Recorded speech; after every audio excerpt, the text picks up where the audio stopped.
ჩემს საქმიანობაში შედის მოთხარე დაკრძალე მიცოლებული. ვარ და ჩუმად მუშაობ.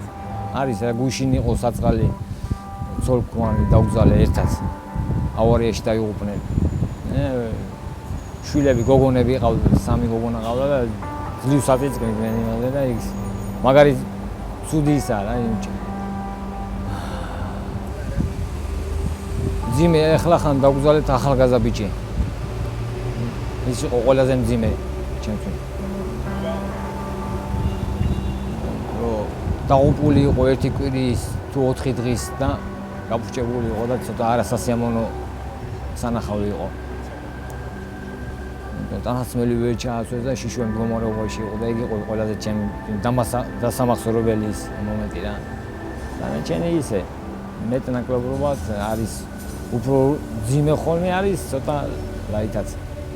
ჩემი პროფესია ახლა ძალიან ის არა, მაგრამ მომწონს მე. იმიტომ რომ ხალხს ვეხმარები, ღმერთთან საქმე მაქვს. უფრო არ ჯობიან ქვაში, ჩამჯდარი, უფრო ლამაზია და ისა რა ქვია, სადა.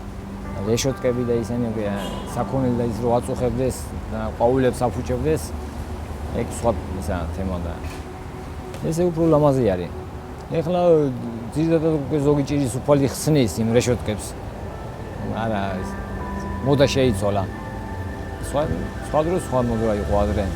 ახალგაზრდებს რჩევას მივცემდით, ცოტა თავს მიხედონ დალევას და სხვადასხვა მაიმუნობას და რუზეც აჭესთან ცოტა ფრთხილად და დიდხანს სიცოცხლეს უსურვებდი.